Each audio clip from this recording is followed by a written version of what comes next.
Nasema huwezi kuzaa mtoto mpaka uoe kwanza. Na sisi mtoto wetu Kindikindi azaliwa kuwa president, lazima tuoe Ruto. Na kuoa Ruto ni kumchagua 2027. Ndio 2032 Kindikindi kuwa na nafasi ya kupanda pale juu. Wangapi wanasema tuunge Ruto mkono ndio tupande. Watu wakisema kitu sio watu wa kubagua wala kurudi nyuma. Wakisema mlima inapasuka na wako tayari kupasua mlima wako tayari.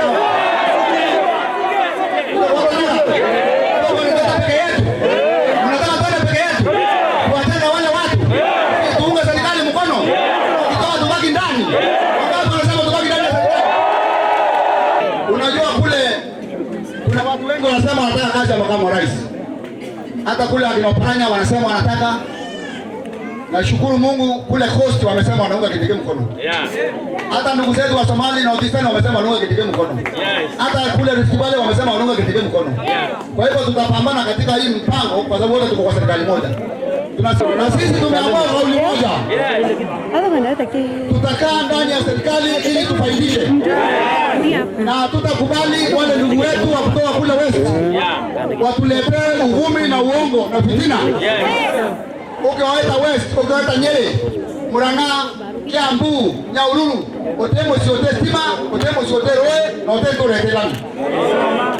Batwe kuma awe to witiadero idena, kuma awe takike idena, kuma kawero kwena madhambe idena, kuma kiango kwena madhambe idena.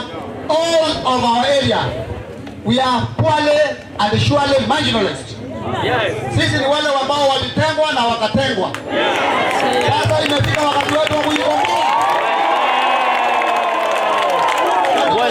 Tukipigania nafasi tukiwa ndani ya hii serikali. Tutafuatania ndoto yetu. Na imefika wakati tumesema kwende bila kutaenda. Wale wa West wakae West, sisi tukae East.